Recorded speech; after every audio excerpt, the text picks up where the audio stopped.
The Central Club.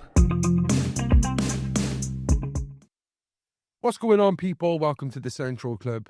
This episode is brought to you by Re-Inspire Printing, All Time Out in Shilajit, and Weekend Defender.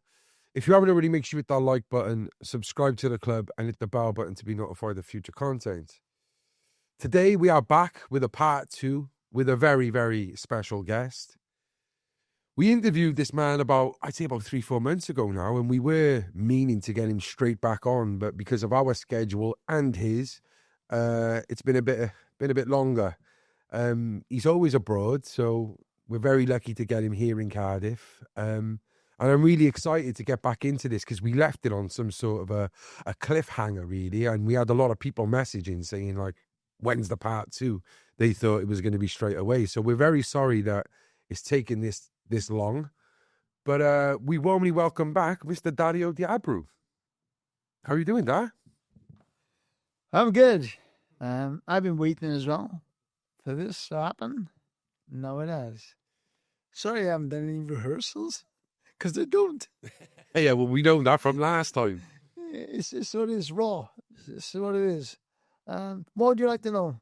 Well, I think we would like to jump straight back in. We were getting into the sauciness that a lot of people wanted to tune in for in the first place.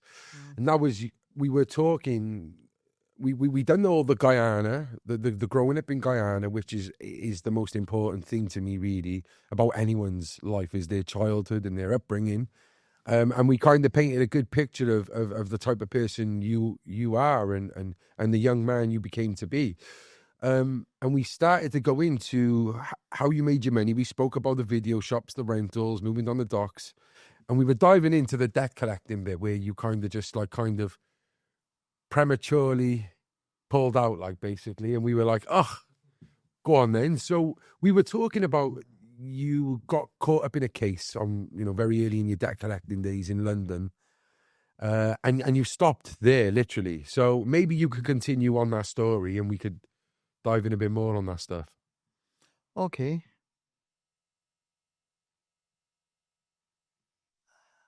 I'm in neutral.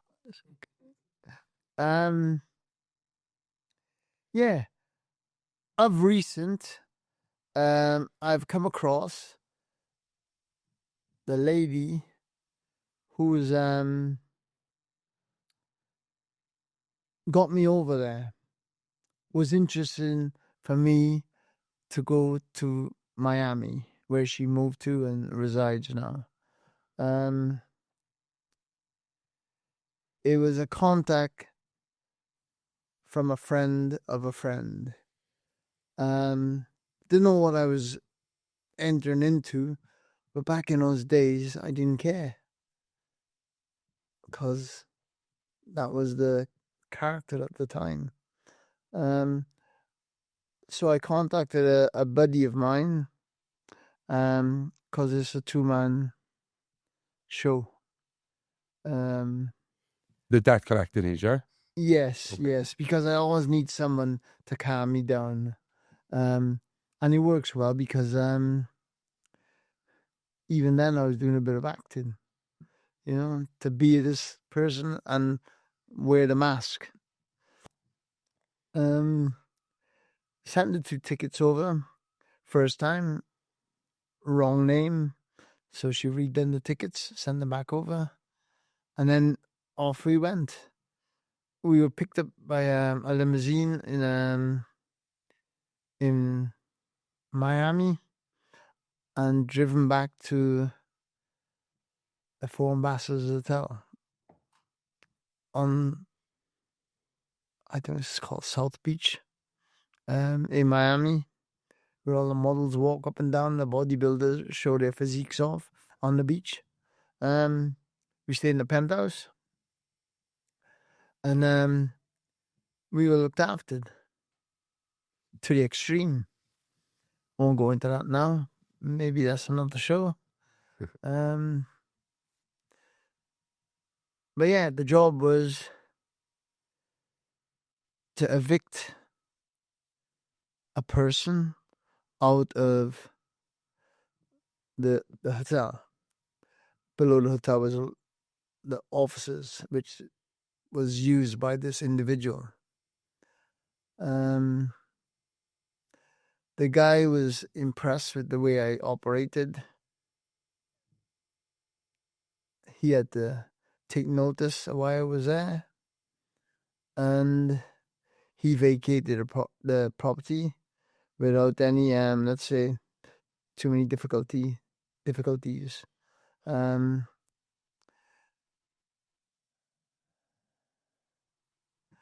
From that job, there was another job to get the guy to give this lady, who was the main person in the business, respect, of which I thought best was to make the guy aware that we were there for a specific job, and then we're going to execute it. And that meant, I wouldn't say feed him to the sharks, but he did go for a swim. I didn't even know if the tide was in. When I said to my friend, grab his legs, to say the least, he looked at me a bit shocked. But as instructed, he grabbed his legs. And I said then, after 3, and then let him go. So we swung him and threw him into the ocean. He replied, shouting from a buoy that he hung on to in the sea, to say, you can't do that in Miami. But in my response, I just said, I just did. That may sound a bit not the norm, but sometimes you got to go to extremes to get someone's respect. Now, I don't know how this is coming across. I think it's coming across like you're just telling us the truth of a story. Yeah, truth of the story. Yeah, as it happened. There are people still alive who knew about it at the time. This was in 1991. So let's say it's a few years ago. But with our earnings from the job, we then decided to go shopping, as you do, with cash in the back pocket. So me and my buddy went shopping. And then it became very clear that we came up to Christmas. So I thought, let's get the hell out of here. And we were lucky enough to get a flight back. But since I got back, there was a couple of people knocking at my door. And my then wife, I believe, as the story goes, shooed him away, says he doesn't live here. Of which was correct. I didn't live there anymore. I had left. But I believe that the guy who was so impressed with the job I'd done against him, that he wanted my services again. And for me to go back out there. But as the story goes, I could have been walking into a trap, if you like, and had my heads blown off. So, to say, I didn't go back there because my job was over.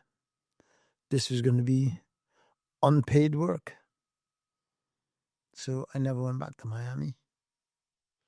Was the guy who you done this, was he British as well then, or was he from America? I worked for a woman, not a man.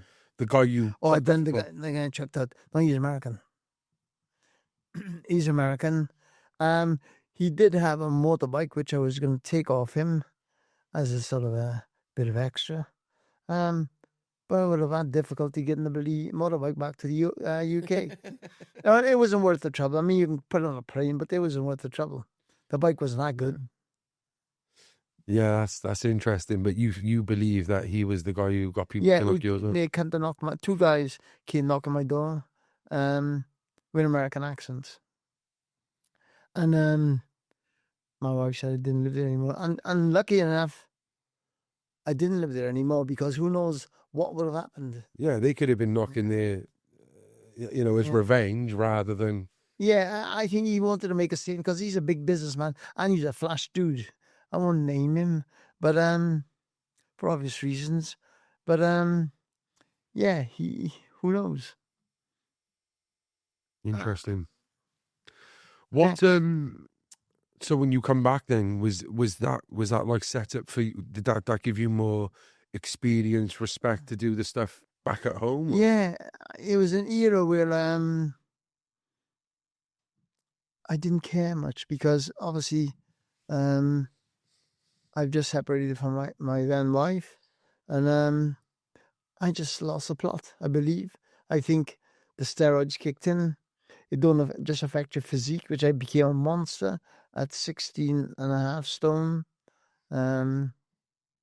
It doesn't seem that big in today's standards of men who are on the roids, but it did change my mind, and I became a monster.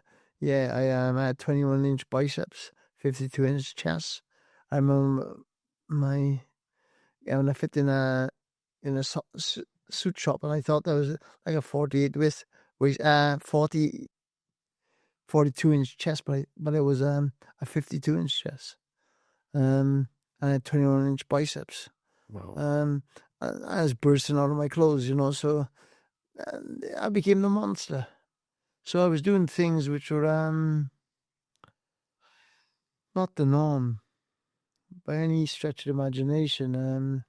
I became a monster of a person, in my head. I was taking risks. I sat on the sidewalk in Miami, and a guy comes and asks me for a gun. I thought, this is crazy. It was a soup kitchen down the road, and it gets a bit crazy down there, allegedly. But yeah, people just pop up to you, ask you for a gun in broad daylight. It's mad. I was we went out one day. We had a hired car, and we ended up in Liberty City, and I said to this guy, there's like a lot of redskin people over there. They're the locals. And I said, I'm lost, mate. Give a guidance. He said, mate, you don't want to be lost in Liberty City. So I take it that wasn't a sort of the most affluent area to be in. It was some experience, to say the least. Because my other buddy that we went out there with, he's also a fighter, boxer. So we went to see all the local boxing gyms, where all the top fighters used to work out back in the day in the Florida area. Yeah. But Miami is it's not as glamorous as it looks on the TV. We were staying across the water from Don Johnson's pad, and we noticed he had a helicopter pad on his spread, if you like. But yeah, we walked up and down the beaches in Miami, and we had some experiences. Yeah. So it's a beautiful place, but you would say it's very seedy as well, though. It can be, it's what you see on TV on these places. It's not exactly what you believe it to be when you get there. Yeah. Because I've seen another side of it out there. Maybe because of the industry I was in, and the kind of work I was doing. But I can say one thing: there's a lot of call for people like myself. Because in Miami, because there's a lot of wealthy people in Miami. The guy I actually worked for at one time, which I done, let's call it a favor. He owned the Four Ambassadors Hotel, so you can tell how wealthy he is, or he was. But also the lifestyle. Some of it is true, because we were invited to. Can I draw some breath? 1 second.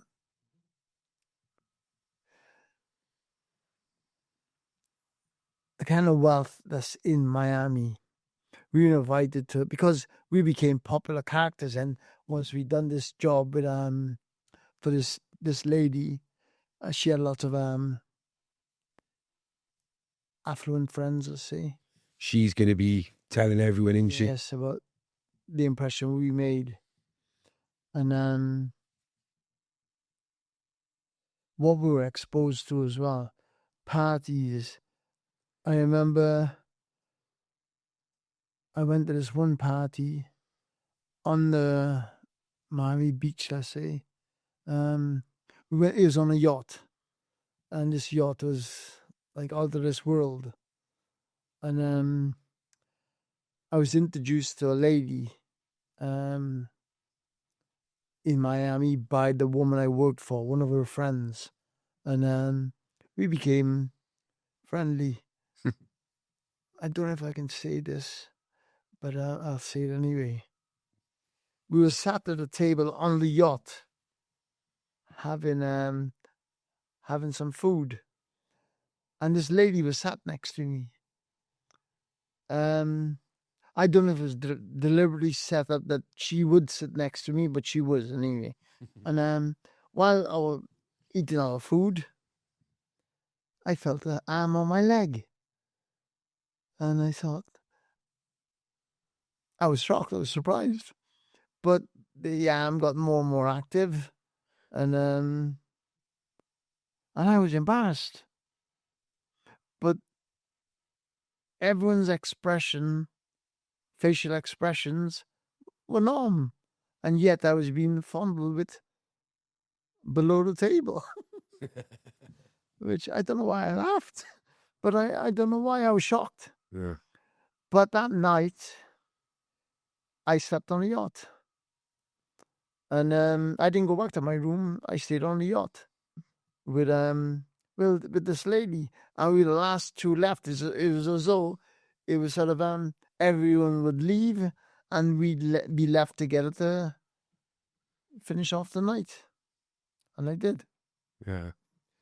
Um, Not a bad way to spend your time in Miami, is it, that? Well, that was only one of the perks. Because Miami is a dream place to go to. The weather was beautiful. You know, we had our own pool and we had a jacuzzi. And I nearly forgot about this one. So the next day, I went back to my apartment, the penthouse, and I told my friend what was happening. And he thought, okay. The next day, we went to the pool. And I was in the jacuzzi then because I was just relaxing. I'm not on holiday. It was a business trip, but I made a holiday of it. So I sat in the jacuzzi, and the same lady walked in and got into the jacuzzi with me. And again, my lap became of interest to her, so she sat on it. Well, I'm just telling you the truth. Yeah, good. She sat on him. But the jacuzzi was on. And it's sat on my lap. I like how you put that. The jacuzzi was hang on, mate. The decoy. The jacuzzi was on like a timer.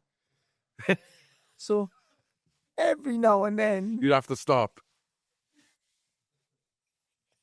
But let me get to the punchline. So we had to time it. So can I say this? Say what you want, mate. We had to time it when the jacuzzi was on and to behave accordingly. But this woman couldn't control herself and these screams were coming out and then the bloody jacuzzi went off. And to everyone around the swimming pool was, whoa. All playing water polo and he's stopping it. Well, it was a bit of a... musical statues, innit? But guys, it was 1991. I was... That's proper Miami Vice, isn't it? The peak of Miami Vice. But I was a young man. Mm. You know, I was 31. And And yeah, what an experience. Was there any experience? Oh, the woman actually. Go on. The young lady wanted to come back to the UK with me. Was she American or? She was American, yeah. I think she had a son in America, a grown boy. I think he was, but no, I can't remember. But this was you going back 30 odd years ago, isn't it? Yeah. So yeah, but it was an experience, and I thought, God, there's so much more I need to see. You know? Was there a particular? Was it a particular reason why you left, or was it Right. things get on top? Miami is Miami. Lots of things you hear about Miami are true. Drug dealing, for instance. I didn't get involved, but I was there. We go out to the pub on a weekend or Friday night. They go out on a yacht. So their means of entertainment's a little bit different from ours.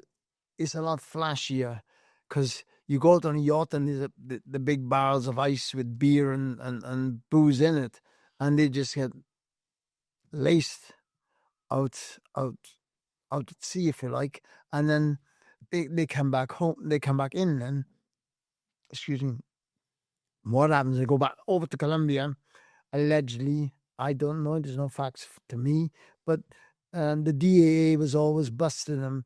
And what we found out that they was hiding drugs in the cavity of these boats, and these boats go back and forth, taking clients out for Friday night rave up, and then they were coming back, obviously filled up with the cavities of the boat with the cocaine. Allegedly, I don't know, but Was there a specific reason why that? because I could see myself getting into deeper waters, and it was Christmas, so I wanted to go home. That's a good excuse for there. Was it like so? Was that if you was there for that long? There must have been other jobs you was doing as well. Then okay, all I could say is use your imagination. When a young man of my sort of in my sort of industry lines of work, call it what you like, it's how I made a living. What would you do? was there any jobs over there that were? I was in demand to go back. Was you? Yeah. The guy I worked against, it's like I always say it as a joke. It's like the guy who invented the razors. He liked the company so much he bought it. So I Was there from Miami to the UK? Where did you prefer to debt collect? Miami is more lucrative, but it's more dangerous. London was very, very dangerous for me because I ended up in the Old Bailey when I done a job up that way. And a lot of my life experiences that'll be I can't even put into words how to describe it at the time. Just to say though, I wasn't the man then that I am today. Of course. Because of that experience. But I'm being on roids make you into a monster. Now that monster I created, I was that monster. I was created through the environment I was in and the jobs that was being offered to me. Was there any jobs that you refused to take? Yes, there's jobs I refused to take. Could you give any examples of a job you wouldn't I was do? approached to break someone's legs because this person ran off with someone else's wife. Now, that kind of stuff I don't do because doesn't paint a very good picture of myself. I do legitimate jobs. If you owed money to someone and you refuse to pay that debt, I will recover that debt for you. But I will never ever bully anyone into. You don't bully someone just because you can. Like relationship. So is that different then? Is it? Would you say? Yes.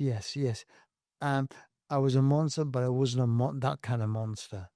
So the breaking the legs is a possibility. It's just for the certain reasons. No, I would never do anything like that. Okay. I'd recover debts that were owed. I'd never break anyone's legs. Never. That's ugly stuff, man. That's ugly stuff. I don't do that kind of stuff. Yeah. I draw the line somewhere. So in terms of violence, have you inflicted violence though? Never. So Never. you've been lucky enough. All the stuff you hear out there, it's just hearsay. All the stuff you hear is hearsay. I gotta defend myself, man.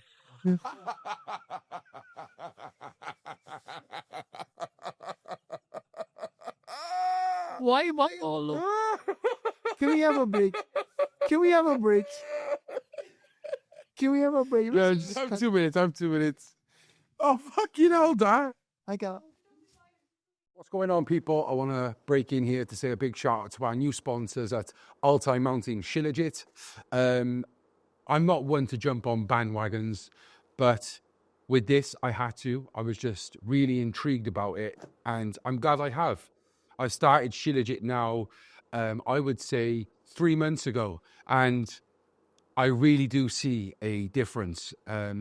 I suffer with OCD and ADHD, and I have 1,000 tabs open all the time. They are never closed. And since taking the Shilajit, I have seen vast improvements, first of all, in my sleep. Before this, I would be up all hours of the evening. My sleep is much, much better. I'm getting a healthy 6 to 8 hours in now. And for the first time in a long time, I've started dreaming again. And these dreams are amazing, so much so that I can't wait to go to sleep the next day to see where it takes me next. In terms of my thought process and how I go about things, it's helped me massively to organize. Like I said, my ADHD runs wild, and since taking the Shilajit, I have found I've been able to categorize my priorities and be able to achieve things one thing at a time. So rather than giving you a fancy script, I'm just speaking from the heart that I truly believe that Shilajit has been a massive positive on my life. And, you know, I can't wait to start 2025 with a bang with Shilajit in my life. They also have, with Shilajit, we have the tablets I've been taking as well. So we have the wild-crafted sea moss. We also have the mushroom blend, and there's the Himalayan capsules as well. In terms of the Shilajit, there's 2 options. We've got the capsule options here, which are the daily drops you take. I think it is 2 a day.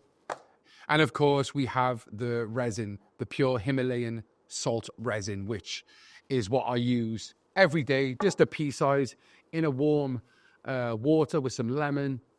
You can't get it wrong. So make sure you contact Altai Mountain Shilajit for a sponsor with a discount code STAYCENTRAL for 20% off. Take care. What's going on, people? Really sorry to crash midway through this episode, but we've got an important announcement to make. As you know, from day one, we have been giving you exclusive content week in, week out. And we've even built 3 studios from scratch, which has been a bit of a graft, to be fair. Well, now we're asking for your help in return. We promise to give you exclusive content, behind the scenes footage, reaction videos, and documentaries if you really support us by signing up to our Patreon. The description is below. Stay central. Being Wales' biggest podcast means only one thing. We need to be sponsored by Wales' biggest clothing brand, Weekend Offender. They've been in the game for well over a decade now, and they still hold weight within the casual scene. So if you want a deal on the hottest seasonal drops, then hit the discount code below at Stay Central.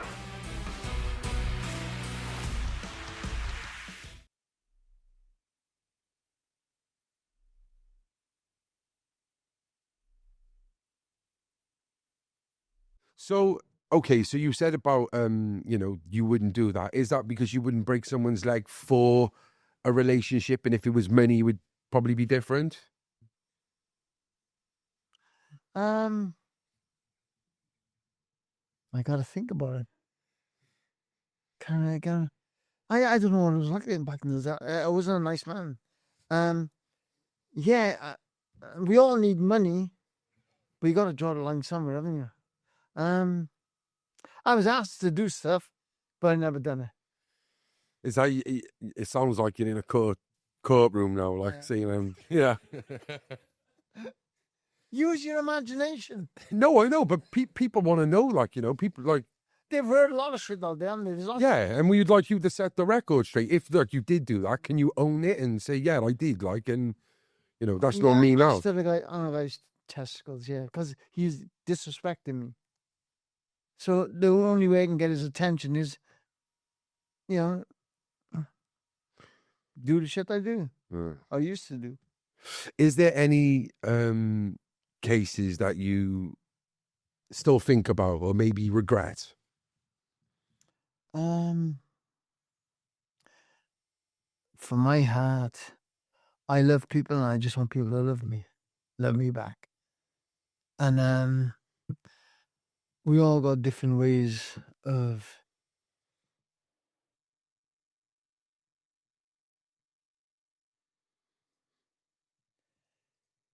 it's very, very personal.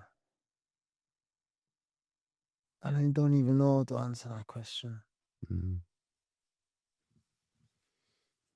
So there must be times you think back and think, yeah. I regret and I'm sorry for hurting people. But I was a different person 30 years ago to what I am today. And those experiences, I like to learn from them. Yeah, I feel like with you, Dad, is like you try your hardest to justify everything by the, you know, double downing on I'm a different person today. Like, and I think that just shows probably some of the things you did do were probably pretty bad, but you should never shy away from that. And I know you probably bury a lot of it away in. I do.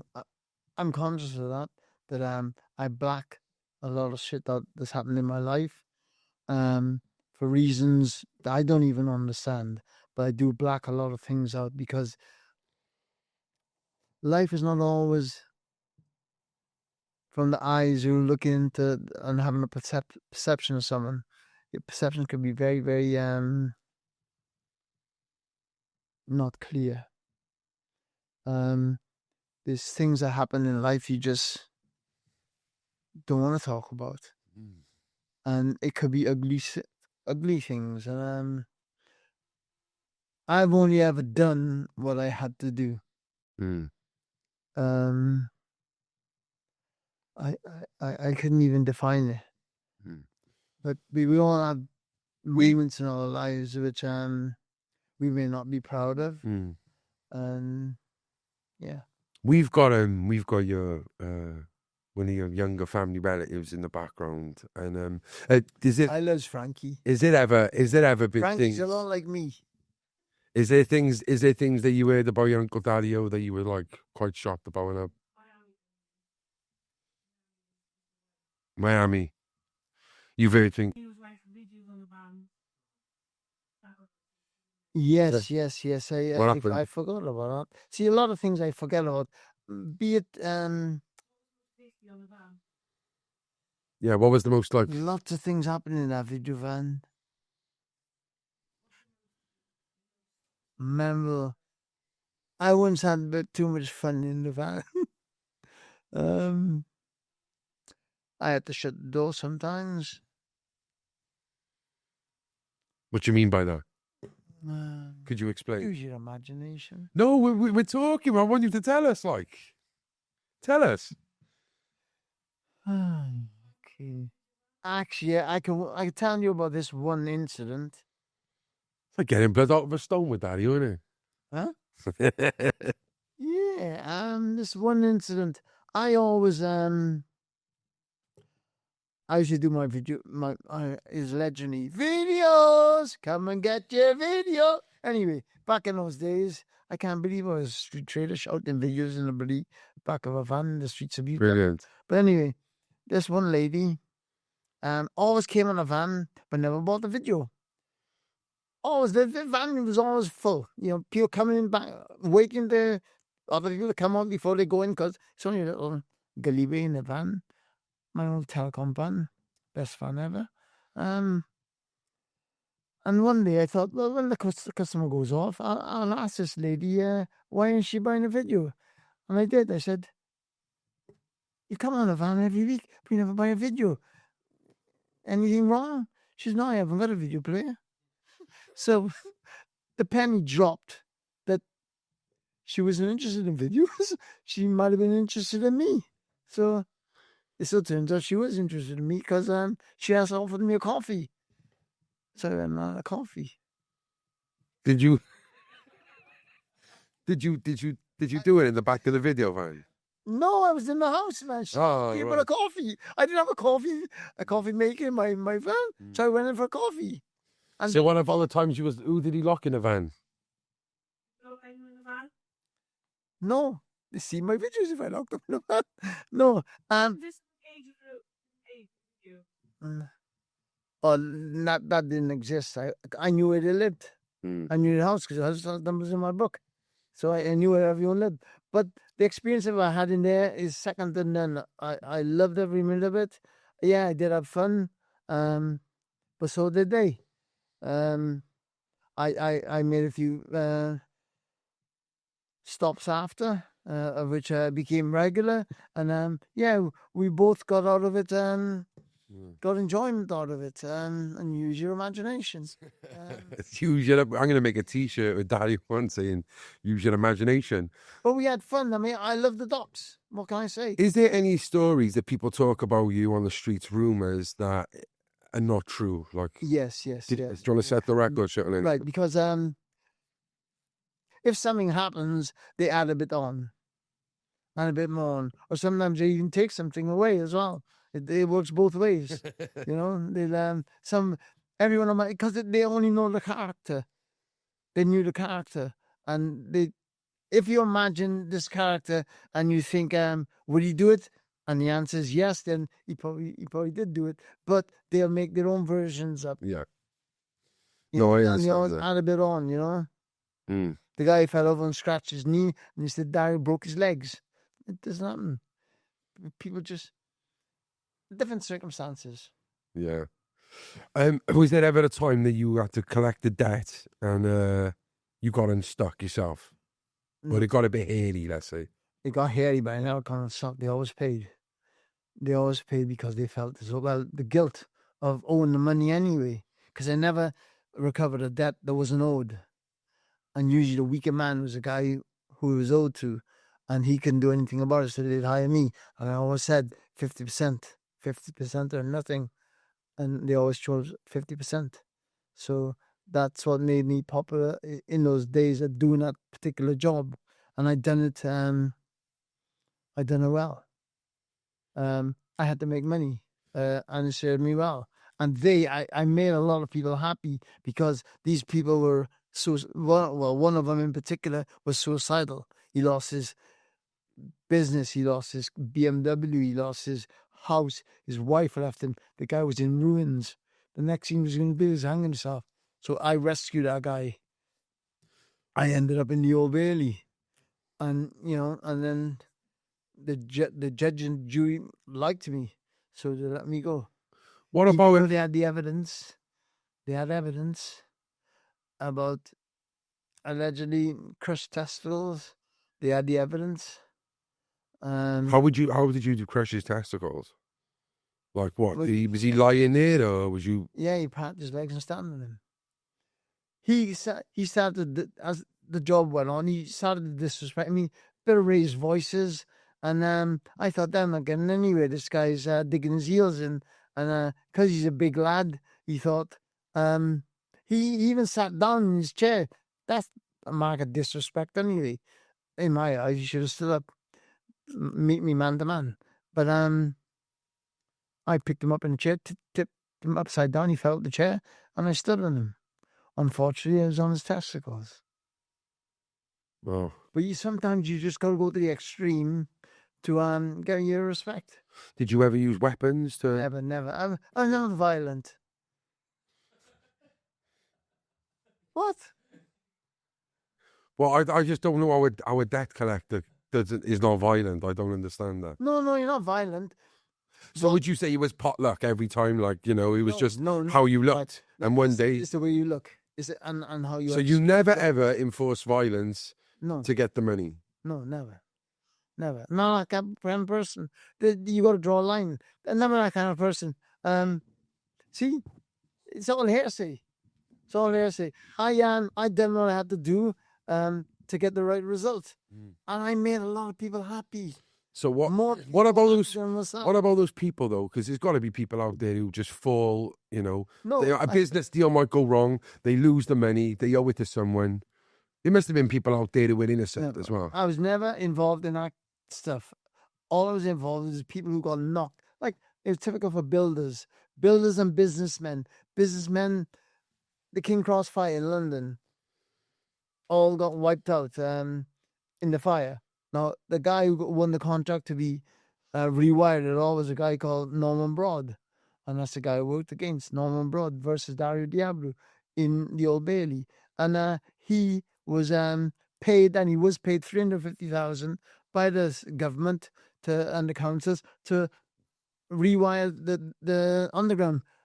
The guy who I worked for, Ian Clark, his company done the rewiring of the London Underground, but he was never paid. And they've chased it up, never paid. The guy just kept knocking him back. And he lived in a big fancy house in Surrey, which is a wealthy, affluent area. And the guy who he knocked had something, but then had nothing. And I had to rescue back for him, and I done what I felt was appropriate at the time. And what was that one? That's when I stood in the guy's test. So that was Norman. Okay, I see. So because he was laughing at me, basically laughing at me. So I had to say, "Look, mate, I'm not here to bloody mess around. I'm here to do a job." Do you ever look back? I know you said you hated being a bully. Do you ever think there was times? No, I wasn't a bully. Do you ever think there was times where you probably, go to a job and feel like you could come across that to someone, a bully?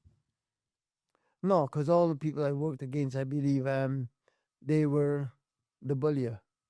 The bullier, yeah, I get you. If that's a word, I don't know. Yeah, so, a bigger bully, yeah. A bigger bully. Yeah. So I had to say, well, look, what you're doing is all right. Get the guy's money. And usually did, so I get paid. But if I never got the money, it's no result, no fee. No result, no fee. Obviously, in Cardiff, it's the same as any other city. You have big characters, well-known names, like yourself being one of them. Did you ever have any rivalries or any fights with any other big names? Right. There was a lot of hard men knocking around at the time. You name any? Was it? Well, John actually was one of the most fearful guys in Cardiff. When I landed, there was another guy called Fotic Mia. And there was Chrissy Emmett, Dennis Onley. But then later on, that was in the 70s, come to skip a generation to say, let's say the 90s, there was people like Wayne Peckham. I know Wayne Peckham. Played rugby for Fairwater. I love the guy. He's a great guy. We put our differences aside. Yeah, me and him went toe to toe. Did you? Yes, we did. No way. What? I'll tell you all about it. What, many occasions or just one occasion? Only once. There was an arrangement for the next one, but then there was a no-show. And that was scrapped. It was scrapped. I've heard a lot of stories. But lovely guy. We met for coffee after. Years later, about 2 decades later. Yeah, I heard he's actually a deep guy as well. Yeah, he is deep. Wayne keeps himself to himself, but he's a lovely man. John Ackley, lovely man. I mean, but back in the day, he's ferocious. I was scared of him, but we still had to go toe to toe. You went toe to toe with John? Yeah. How did that pan out? No comment. Go. No comment. I love John. John's a good guy. But we've all, don't forget this, 30 years ago, we were all different characters. And now it's different. I've invited for John for a coffee. We've had a coffee here. Yeah, on more than one occasion. And he's a great, I respect him. He's a good guy. He's a real good person now. He's turned his life around. Yeah. He's turned his life around. John has. Wayne Peckham, a lovely guy. We went toe to toe. There's only a couple of guys that are actually known in Cardiff that I've been toe to toe with. And there's lots of guys in Cardiff who would maybe have may have crossed their mind on times. What if? But those are ones that didn't manufacture. Didn't manifest. No, it didn't manifest. But I went toe to toe with John, and I'm proud to say I've survived. John's a lovely guy. I went toe to toe with Wayne Peckham, and I survived. But we got great respect for each other today. That was then, and this is now. Yeah. I loved my experiences with those guys because I do.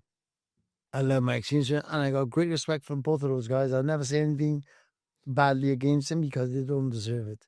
We all change characters, but they're the most fearsome characters that was out there at that time. And would you say it was just like a straight go, or was there like more to the story with them? You know, with Wayne, I think it was a crossover of communications. With John, I always knew it was going to go me and John because we're two big characters in a small city, Buta. Yeah, and not just in Cardiff, in Buttown. Yeah, and I worked in Buttown. I had a butcher shop in Buttown. I had my video business in Buttown, and now I've got a security business which is predominantly Buttown sort of based people working for us. So yeah, no, and none of those experiences I'm proud of them all. You know, I'm proud of every experience I've had because I've had to be. You know, I hold my head up high wherever I go. Yeah, and I love the respect I get from people now because I give them back the respect. It's not just one way. I respect all my fellow men and women, but I was a different character 30 years ago, and I've had great experiences. Done a lot of boxing as well, haven't you, Dario? Never a good boxer, good scrap. Yeah. Good. I go toe to toe. I scrap. If I come off worse, and I did many times in the ring. Yeah, it's the name of the game, you know. But on the streets, at the time in my 30s, I was in a good place. I was doing well on the streets. But don't forget where I come from. And I've done things that I've had to do. What? To survive and to strive. You call yourself in your book The Little Boy Scared. Was there ever been a time in your life during... Yeah, can I just jump in there? Go on. That still exists. The Little Boy Scared is still there. Well, that's what I was going to ask. Has there been times in your life where that little boy's come out? I don't feel comfortable about talking about this, but anyway, here goes. I done a job once. Actually, yeah, it's Brighton Way. Brighton Way.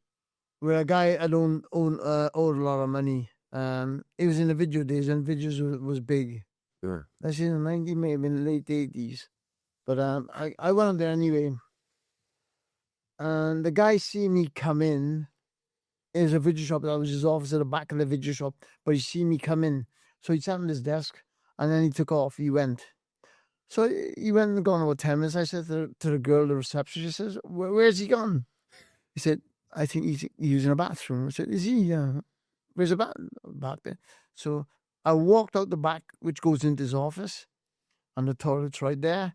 And she says, oh, no, you can't go there. I says, watch me. So he goes out there.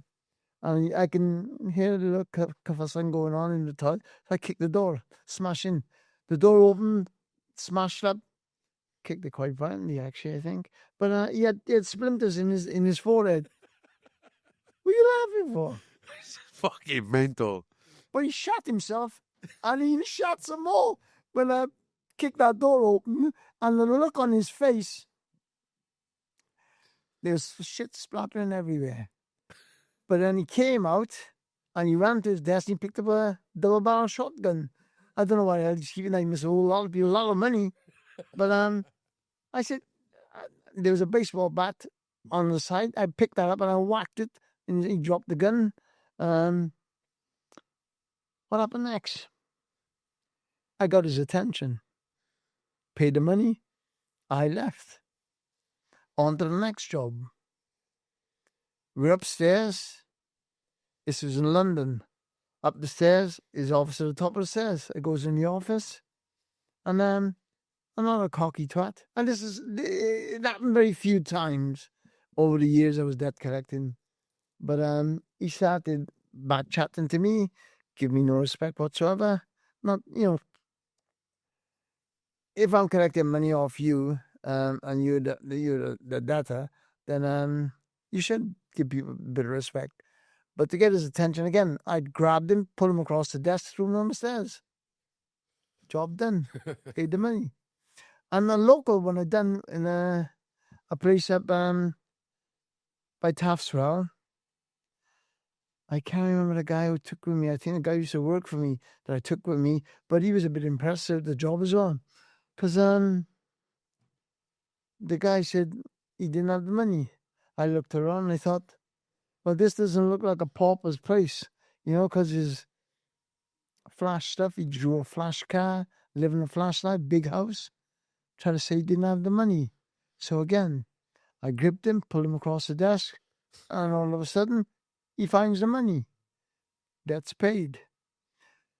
Sometimes, only sometimes, that ever happen where people sort of, even though they're the people who owe the debt, they think we should show them a bit of respect. Why? Well, why are those people existing in the world today? Mind you, this was 30 years ago, 20 years ago, but still, people disrespectful. You ask someone to do a job for you, and the job is done satisfying, you pay the money. Yeah. Well, why knock them? Why not pay the money? Yeah, I feel that all the time. I understand there's two sides to a story. Yeah. Isn't it always the person who's owed the debt, who's in debt? They always got like some sort of arrogance, haven't they? That's right, and because that's the type of person they are. Yeah. That's the people who owe other people money, legitimately owes them money for a job satisfactorily done. Pay the money. Why have they gotten? There's no excuses. If you haven't got the money, don't order the job to be done. If you can't pay for the job, don't have it done. Don't, because the people who are doing it, they're financing the job. So why should you knock them? You can't be a nice person. And that's why I had pleasure of getting back money, even though I took 50%. It's 50% they wouldn't have had. Yes, it's nothing or 50%. That's right, yeah. So, and they all wanted the 50% rather than nothing. So it became popular. Is there one job in your memory where you think, I'm so glad I've done this. I don't feel sorry for hating him or nothing. No, I love doing what I was doing. You loved every job. Put it this way, in the Old Bailey, excuse me, the judge said, Dario, actually didn't call me my first name. We weren't our first name. Is Mr. Deabreu. So you think you're Robin Hood? I said, yes, you're on it. That's what he did. Take from the rich and give to the poor. Well, call me Robin Hood. That's a compliment. I believe it. I'm too stupid to not understand it. Yeah, that's doing good, isn't it? Mm. Getting back money and giving it back to the weaker man. That's all it is. I just had the ability to do it. I was gifted with this face and the body's mass. Even though it was steroid inflicted at the time. But I made it useful. I got no skills in life. I got no university degrees. I got no qualifications. I was never trained at anything. This is just something that fell onto me that I was done successfully, and it gave me a good living. Do what you do best. Well, do what the God gift you given. Yeah. Use that to the best of your ability, without hurting people. Did you ever like clash with any other debt collectors if you was getting a job and they No, were trying to get it? Actually, I don't want to use his name. Asked me to do his work. Who?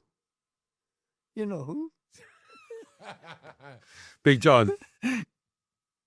Yeah. Well, I done it with bloody great pride, you know. But you know, we didn't manufacture anything. You know, it just that just happened, and I was great to be asked from such a legend to sort of do something for them, and I enjoyed it. But what was the other question you asked me? All right, that was the only one, was it? Yeah, and that's the only one that springs to mind. Did you ever have trouble with any other debt collectors, or like, No, this ain't your debt, this is mine? no. I've had work come to me which was unrecoverable elsewhere. Right, I see. See that? Yes, people couldn't recover Yeah. it. I had results, because I was very professional at it. Like I told everybody, the way it's all about your presence and appearance, and you make that work for you. I don't need to keep defending myself all the time, but I'm not a menace. I'm not a bad guy. I look at myself as a good guy. I help people. Maybe in a different way, but I help people. Do you think this day and age now, the way things are right now, is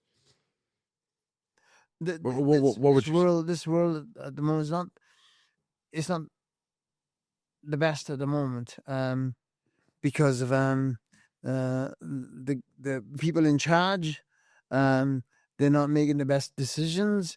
I think it needs work. It needs work, and it needs a lot of community work, and it needs to change, because the working man is actually suffering more than he should be, because the taxes are so high on everything in this world today. And if you're a property investor, which I am a property investor, and they've got you both ways. They want to take your corporation tax free if you help sell your properties, and then when you rented them out, the cost and the mortgages are going up. No, he's not. Yeah, I know. No, I get it. It's hard to fucked, make- isn't it? The world's fucked, isn't it? It is. You know, 30, 40 years ago. That's why there's so much crime. Yeah.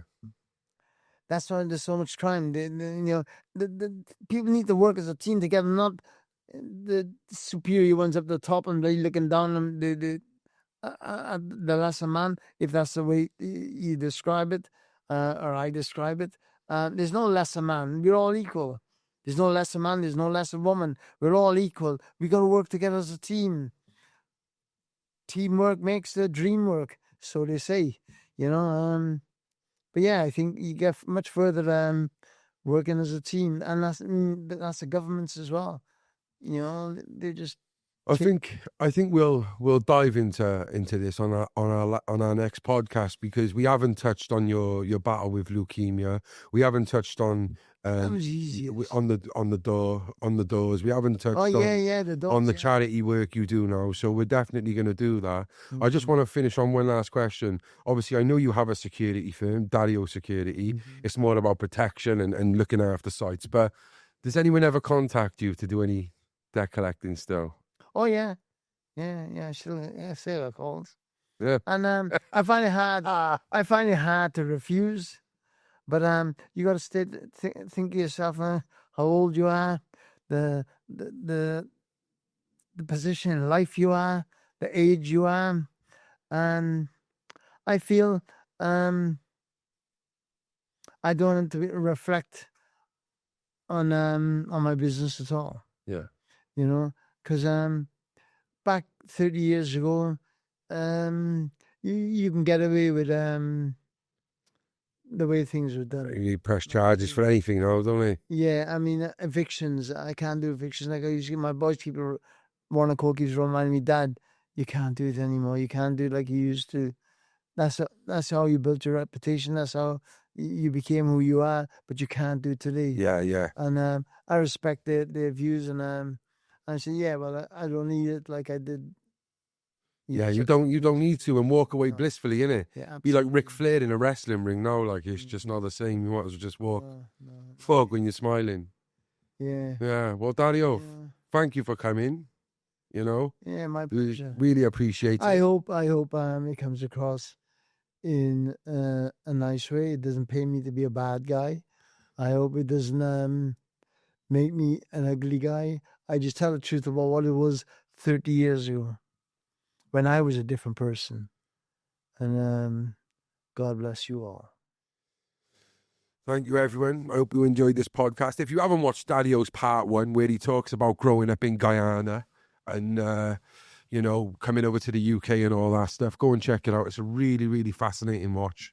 Today we're just talking more about basically his debt collecting years in Miami and in the UK. So yeah, check out part 1, and hopefully you enjoyed this one. And make sure you hit the like button and leave a comment if you want that part 3 very, very soon. Dario, thank you very much again. Until next time. Friend. I Stay love telling central. stories.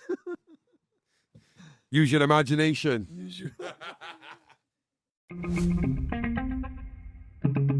The Central Club.